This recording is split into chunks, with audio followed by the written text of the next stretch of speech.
he had later explained the parables to the disciple. Now, were the crowds to understand his teaching? Parang sa Tagalog bakit kailangan magsalita o mangaral ni Jesus Christ sa mga patalinghagang kaparaanan sa crowds? Kung later on, i-explain niya rin itong parables na to sa mga disciple. But, ang mga ibang tao hindi naiintindihan. Parang komplikado no? So, the disciple came and said to him, why do you speak to them? Now, in Matthew 13, verse 1 to 23, why do you speak to them in parables? This question came after Jesus initially presented the parable of the sower of the seed, which is contained in Matthew 13, 1 to 23. Maski paraphrase natin sa Luke, maging sa Mark. And Matthew provides the most detail. Parang the book of Matthew, nagbigay siya ng mas magandang commentary or detailed account. In Matthew, pagkatapos nila, presented the parables of the sower and the seed, pero walang explanation. So, pag walang explanation, ito yung sinasabing, hindi nila maintindihan yung katalinghaga, kaya nagtatanungan yung mga crowd, ano ba ibig sabihin ni Jesus? Maski yung mga disciple niya, nahihiya lang magtanong, parang sa akin ngayon, nahihiya kayo magtanong, dahil preaching to. Hindi naman bawal, pero siyempre, to avoid interruption. Pero later on, doon mo makikita na hindi pa rin naiintindihan ng mga disciple yung parable. Kasi tinanong niya the disciple asked why. The disciple, si Jesus Christ and where disciples were alone, the disciple asked why he spoke to the crowd of parables. Tinanong nila si Jesus, Lord, Guru, Rabbi, Master, Bossing, Sir, bakit? Hindi mo in-explain, hindi namin naiintindihan. So, posible pala na maraming sumisigaw ng kingdom people, maraming nagkiklaim na they're all Christians, believers, but they did not understand about the teaching and the gospel of the kingdom. Instead, binibira pa tayo, di ba? Mga kulto yan. Minsan, ang nakakalungkot, kapwa mo Kristiyano, kasi doon sa bilog, kapag yung traditional Christian, yung mga religious na born again, nandun lang sa loob, pag lumabas na, natatakot na, babalik ulit, titirahin ka pa. Ano yung pinagsasabi nyo? Kulto na kayo niyan. Nawawala na kayo sa gospel. Bakit ka Ako hindi sumasama ang loob ko dyan.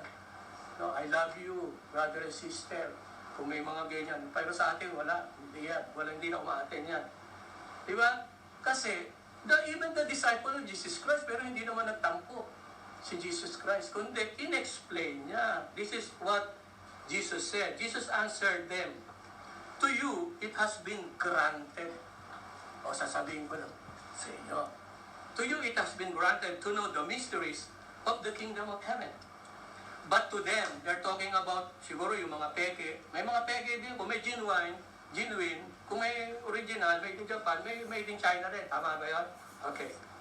But to them, it has not been granted. No? Ibig sabihin, the kingdom of heaven, to them, it has not been granted. Sa atin, ginrant. For whoever has to him. Kaya tignan nyo to Dahil whoever has to him, more shall be given. And he will have an abundance. Yung meron, bibigyan pa at mas lalo pang pagpapalain. But whoever does not have, even what he has shall be taken away. So, wala ka na nga, kukunin ka pa. Therefore, I speak to them in parables. Because while seeing, they do not see. And while hearing, they do not hear. Nor they understand. I'm reading about NASB from Matthew 13, verse 130. So sa passage na to, we discovered that Jesus told the parables that the crowd would not be allowed to know the meaning of the parables. Hindi talaga inallowed. Tignan nyo bakit? Because God the Father had not given them permission to know. O sabihin nyo, parang unfair naman to. No? Therefore, Jesus spoke in parables to those crowd would not understand spiritual truth. No? At first, sasabihin natin, para napaka-unfair naman, no? Dahil nagkasalita pa siya ng parable, yung pala hindi rin pala igagrant ng Lord na maintindihan niya. Oh.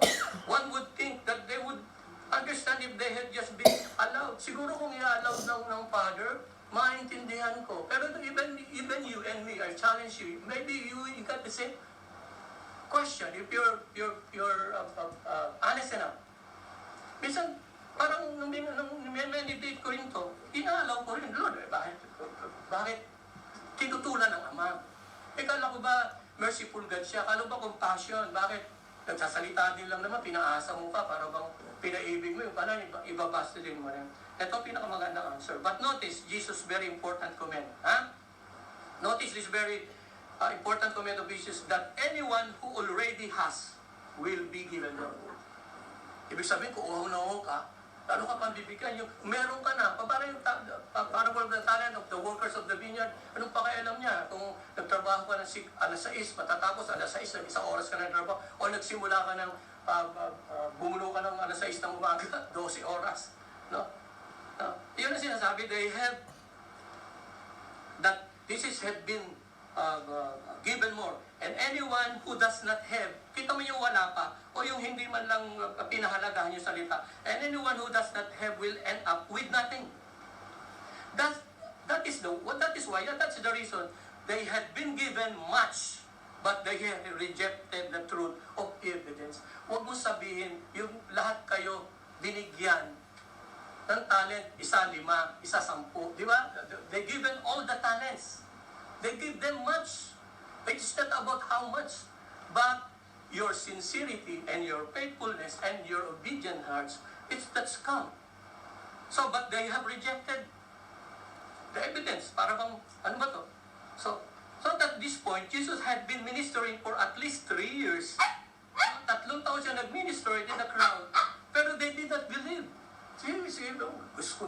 Gusto mo, kahit 1 oras lang, kahit 1 minuto lang. Yung iba nga dyan, hindi mo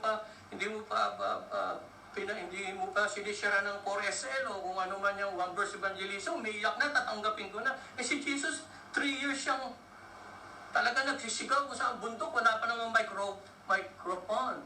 Wala silang mga technology. At this point, Jesus had been ministering to at least 3 years, and this crowd did not believe.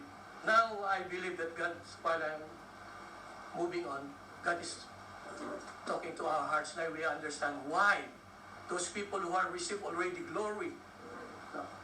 That's enough to start with. Ang pinakamahirap, yung hindi ka magsimula to move on. Bakit gusto mong manatili kang naka-unveil? Manatili ka doon sa katuruan ni Moses, which is nothing wrong. But that is physical, hindi naging matagumpay. That is more on physical and more flesh. Eto na nga si Jesus Christ, no? He sent by the Father to follow Him, to remove, to unveil. But because of the katigasan ng puso ng tao. So that is the problem. Sabi dito, therefore, Jesus says that their ears heard, nakarinig yung mga tenga. Their eyes saw, their mind worked. But after seeing and hearing, they rejected. And they saw and heard. Their problem was more fundamental. Hindi lang yung basta ririnig ka, yung mga Bible study. Isipin mo, Bible study, may para ka nagpipreach. Dapat naiintindihan natin, hindi yung sugod-sugod tayo ng sugod. No? Dapat alam mo yung ginagawa mo, huwag kang mangangahas.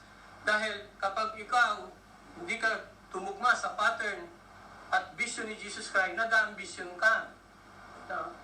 The only thing that you make sure that you are following the vision of Jesus, when you following the pattern and you are be submitted and have a teachable heart, wala kang pride sa puso. And I'm talking about all the leaders of the world, including myself, that now I'm still, while I'm reading this one, I'm telling you the truth. God give me grace. I just came from the ophthalmologist. I'm reading this one. Do you believe that I never I never see him this clearer because one of my eye never read it. But because God's granted to put this in heart, I just hold it. But my heart speaking to you. Hallelujah. Even if God's not allowed me to see, I can still preaching. Because God taught me to move from one glory to glory. So, let me read to you that the simple ability of seeing, hearing, and thinking just tell us, as in the next few verses, that they were spiritually blind, spiritually dead, as a result, spiritually ignorance. That's why ignorance means you are in the darkness. Ignorance is the friends, the Prince of Peace. Sabi nga ni Jesus, I am the light of the world, John 8:12, the one who follows me will not walk in darkness, but have the light of life. That ignorance means represent you are walking in the darkness. He explains by quoting a prophecy of Isaiah. Kayo naiintindihan ninyo, madamot ba ang Diyos? Unfair ba ang Diyos? No. In every choice you make, you will face consequence. Yes or no. True or false, you will face consequence. Mas ginusto mo yan, it is not given. Kung gusto mong manatili ka sa glory ni Moses, para bang alam mo, I give you an example. Merong nurse, nag-attend siya ng emergency. Inaatake, epilepsy, nagbibigay ng CPR. Doon sa daan na inatake, biglang habang pinapump niya yung heart, nagbibigay sa CPR, may dumating na doktor, nagpakita ng ID at nagpakilala. Can I take over? Why? Because I'm a doctor. I'm a medical doctor. I can do. Pero sabi ng nurse, no. I'm a nurse. Because of pride. That nurse choose to be the one who are going to administer, to give a medical attention to that one. But Jesus Christ already here to take place of more than enough, more than Moses. There's nothing wrong with to be a nurse, nothing more to help, pero may dumating na. That is why Jesus sent the Father, Jesus Christ, just to live out of ignorance, from darkness into light. Woo! Okay lang ba tayo dyan? Happy anniversary. I love you. So, let me read to you. Spiritually dead. Ito yung sinasabi ngayon. He explained by quoting a prophecy of Isaiah. Let me read to you in case the prophecy of Isaiah is being fulfilled, which says, I remember Isaiah chapter 6, started verse 9, 6 chapter. You will keep on hearing. Tingnan mo ha. You will keep on hearing, but will not understand. You will keep on seeing, but will not perceive.